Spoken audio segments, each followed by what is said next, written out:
Kitco News special coverage of the Rule Symposium, Natural Resource Investing, is brought to you by G Mining Ventures.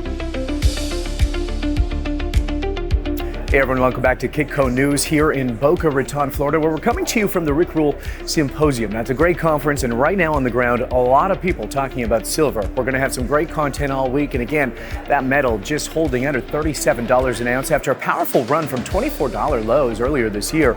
Every pullback towards $35.50 has been bought aggressively, and the metal is now consolidating just below key resistance. ETF inflows are the strongest that we've seen since 2022, but while the physical market is surging, many silver miners are still trading like it's 2018. Now, that gap between price and equity value is where the opportunity or the risk may lie. And joining me is, of course, Keith Neumeyer. He's the president and CEO of First Majestic Silver to break down silver's outlook. Of course, we've got to talk about these mining stock rebounds and what it looks like for a major re-rating in this space. Good to see you, man. Thanks for taking the time. Yeah, good seeing you, Jeremy.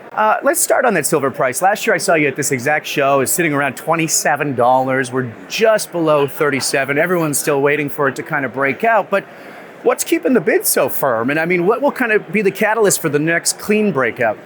Well, gold's definitely helping. Gold always runs first, which we saw this time around. And the bid is coming into silver. I think the supply-demand fundamentals of the metal are extraordinary right now. We still are in deficits. We're in our 5th year of deficits now.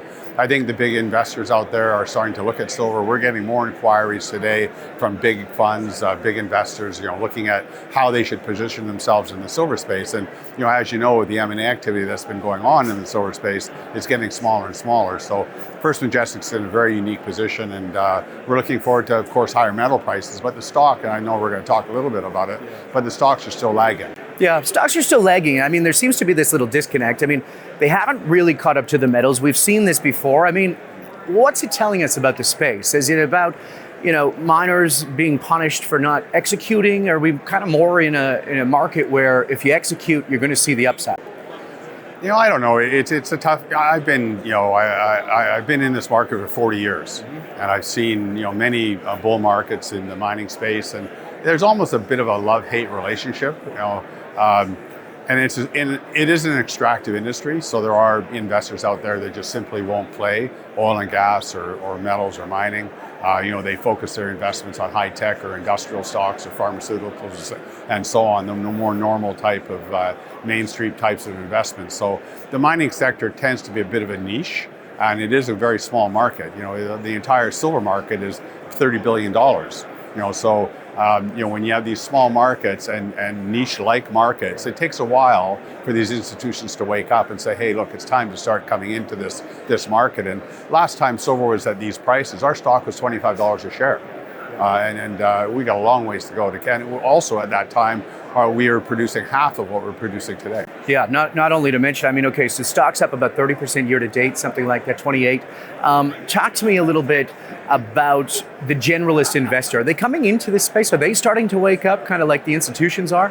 We think so. We're definitely getting a lot more meetings. They're saying the right things. We travel constantly, as you probably likely know, meeting all the funds around the world, and the interest levels are at the highest level I've seen probably since 10 years, I would think. And these are big generalist funds. These aren't your hedge funds or your specialist type funds. These are actually generalists that are looking at the silver space and, of course, the gold space as well. But the money is coming in for sure. We've seen central banks obviously buy aggressive amounts of gold throughout the year. A lot of people say that the retail market's starting to pick up silver because it's a cheaper alternative.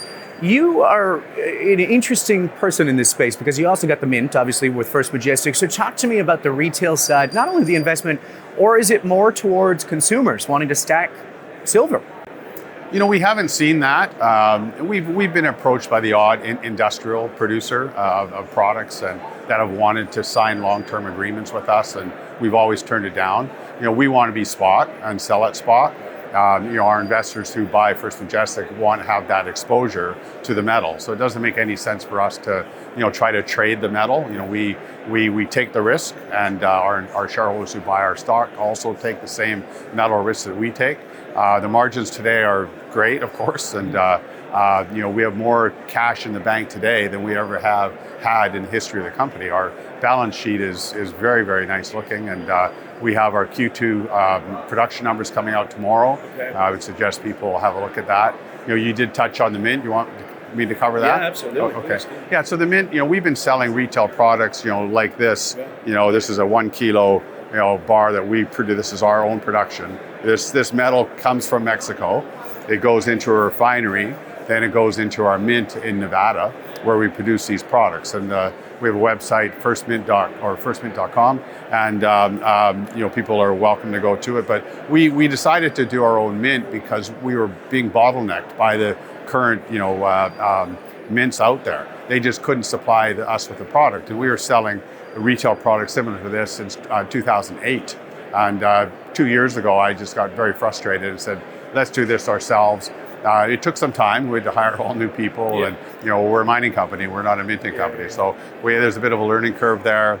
We had to find a location and all those types of things, and get a staffing in place, buy all the equipment. And we launched in March of 2024. We've had great couple of quarters. Sales are coming in. We're making a little bit of extra margin on our ounces that we're selling. In Q1, I don't know what the Q2 numbers are yet, but the Q1 numbers, we did 7% of our total silver production went through the mint. In last year it was 5%. Our goal is to get 10% of our total production through that mint on an annual basis. Let's talk a little bit about the margins. I mean, you mentioned them, but obviously cutting out the middleman, you're increasing margins. We're seeing oil prices kind of deflate here a little bit. Are margins expanding right now for Majestic? Well, there's always a challenge, right? The mining sector is very complex. There's always inflation. Your biggest cost is labor. So in this tight labor environment, it's hard to find really good, high quality engineers and geologists. So mining companies have to pay up for these individuals, and there's competition out there for these types of individuals as well. To hire a workforce of 300 or 400 people that are in the mine working on a daily basis isn't really that difficult. In Mexico particularly, it's a very seasoned mining industry or mining country. So getting good quality staff at the mining level is actually pretty easy, but getting the high level, high quality staff. So you've always got inflation there. And of course, chemical costs and tires and equipment, machinery, construction costs, all those types of things are more expensive. When I put First Majestic together, silver was $7 an ounce 22 years ago. When silver went through $10, we were partying it up. But our costs back then were less than $10. Our costs today are about $19 around on an all-in sustaining basis. So we're making money now at these current prices, of course. But and that down to 30. Right, we could potentially. Hopefully not, but we could. But it just shows you over the 22-year history of the company, our costs have doubled over that period of time. Interesting. You brought up a little bit about Mexico. We talked just a touch about M&A, but I mean, from a structural standpoint, there aren't that many pure silver producers left. I mean, is it hard to find kind of high quality assets? Do you explore? Do you acquire? What's the strategy? Yeah, we're selling all our small legacy assets that we had in the portfolio back in the early 2000s, and we've sold a couple already. We get big chunky shareholder positions in juniors that are wanting to develop these assets that were once our cornerstone assets. But as we got bigger as a business, it didn't make sense for us to have a bunch of 1 million ounce or 2 million ounce producers in our portfolio. So we started to buy bigger assets and develop bigger assets, and now we've got 3 cornerstone assets in our portfolio. All are 10 million ounce producers. All have mine lives of 8 to 10 years, plus, of course, exploration upside on top of that. So we're in a very good position. But on the M&A front, you had Coeur take out, Silvercrest, you had Mag or Pan American take out Mag. There's very few left. You look at the North American silver space. Pan American's number 1, Coeur's 2, First Majestic's number 3, and we're very close behind. We would love to be number 1. How to get there is a challenge. Yeah, makes sense. Okay, well, we talked a little bit about M&A. What's in the pipeline? Are you looking at those types of deals? I mean, you are an investor in this space, so if the larger companies are investing in juniors, I know for instance, I know you were buying your own stock back on some of the companies' investments that you have because you're supporting those companies. Will you see the upside for some of those juniors through M&A?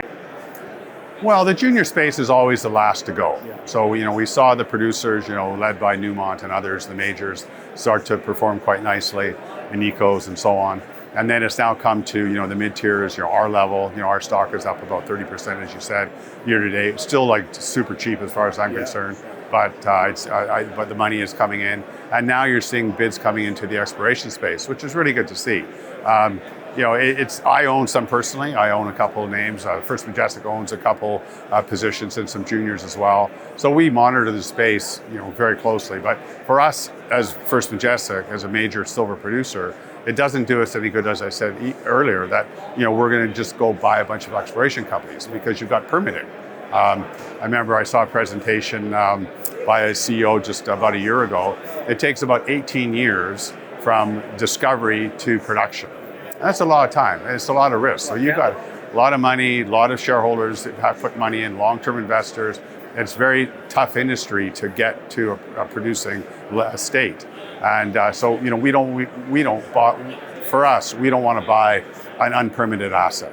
We just don't want to take that risk. I'm the chairman of First Mining Gold, and we bought, one of the largest gold projects in Canada, in Northern Ontario, back in 2015, and now we're at 2025, and we spent $100 million in the last 10 years trying to get that permitted. And it's now looking like we're going to get it in the next couple of years. Starting to have some wins. The government's starting to support it. The local indigenous groups are now starting to support it. So we're hoping to, actually break ground on a brand new, mine. It'll be one of the cornerstone mines in Ontario once it's up and running. But it's the lights at the end of the tunnel. That's First Mining Gold. Right. But my point is, it just takes so long. That discovery was made, or the first 43-101 on that asset was in 2010. And now we're 15 years later, and we're still probably 1 or 2 years away from final permit. So there's your 17 years. Yeah, well, and you're still buying in the open market. So obviously you see some upside there on the potential. You talked a little bit about this supply crisis. And I mean, I can't help but think about it because you're talking about how some of these largers are coming in and taking over some of the juniors in the M&A space.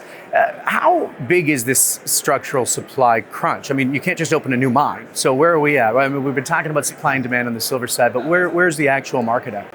Yeah, it's going to come down to grade, right? Because the only way to produce more silver in the current environment, because there's nothing big that's coming online in the next couple of years. There's been no major discoveries. There's assets out there that look good on paper, good chunky assets, but they're all quite low grade assets. So in order to make those assets economic and make the company that's owning those assets to make the necessary investment, in the hundreds of millions of dollars to bring these lower grade operations up and running, to add to the silver supply, you need triple digit silver. Because even though we like $35 silver, it's still not enough to justify the big investments that are required to come into the space. We got to talk a little bit about, geopolitical. We talked about permitting risk, but what about the geopolitical situations? I mean, Russia's moving to nationalize its third largest gold producer. Mexico's tightened enforcement, as you know. Nationalism seems to be back in the resource space. I mean, what does this mean when you look at your portfolio at First Mining, where the assets are? How much of that do you take into consideration? It's a lot. When I put together First Mining Gold, for example, we bought all the assets we bought for that company was all Canadian-based assets. When I put First Majestic together, it was all Mexican-based assets. I look at these jurisdictions as tier one mining-friendly jurisdictions. I'm not worried about Mexico. Mexico's going in the right direction. The previous administration, wasn't really a fond of foreign investment. The current administration is much more open to foreign investment, which we're obviously happy about. But United States, parts of the U.S., Australia, parts of Europe, these are places that you really need to focus on. Land tenure, permittability is very key. Yeah.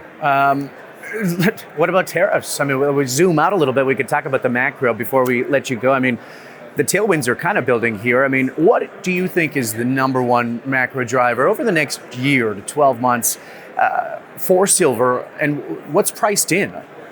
Well, the macro event would be higher prices. I think that we're going to see $40 silver by the end of the year, okay. and that's a big deal. We haven't seen $35 silver for 15 years, and silver's only been over $30 3 times in our lifetime. So, at these kinds of prices, it's a good place to be as a silver miner. But still, we need higher prices to make the additional investments to increase our production. And, when you have 5-year deficits in a row now, there's a lot of silver coming out of vaults, going into industry, going into technology, going into solar panels, going into electric cars, and your average household appliance that or your cell phone or whatever the case may be, and that's not going to go away. You're seeing the planet being electrified and upgraded, and there's lots of people in the world that need electricity, need all the gadgets we have. So there's going to be a ton of demand still coming over the next several decades for zinc, copper, silver. Those are the 3 metals I'd be most interested in as an investor. Interesting. Okay. When you look at this cycle of where we are within the mining space right now, getting a little bit of upside on some of the companies that are executing, where are we? Are we super early? Are we in the middle? Should people be going in and entering space now? What are your thoughts? Well, as I said earlier, when last time silver was at $35, our stock was $25. All right. So Still I think, beginning. and we were half the size of the company back then. So what does that say to where we're at in the space? I think we're still very early. Our shares, basically flatlined for the last 2 years. Yeah. And it's only in the last 6 months our stock has actually started to move, and the others as well. We're not the only one. And now the money's starting to trickle into the smaller companies, which is great. But, we need a good, solid 10-year bull market.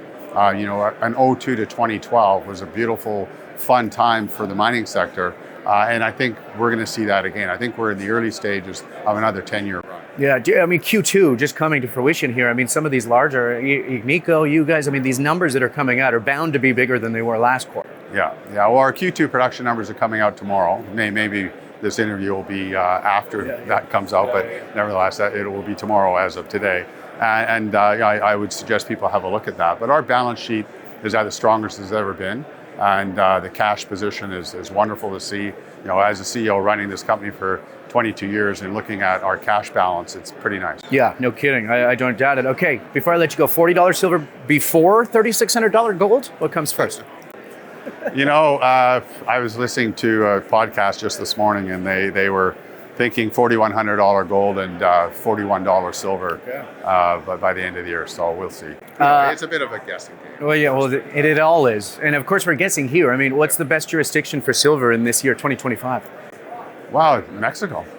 They're the number 1 silver producer. And if you want to be a silver company, as far as I'm concerned, you've got to be in Mexico. Okay, and most overlooked mid-tier miner right now. And your thoughts? First Majestic Silver. First Majestic Silver. Are we going to see more M&A? Is it going to be a huge boom, or are you waiting to get the stock prices, the equity prices up, and the evaluations higher before they're looking? We know the space likely better than anyone.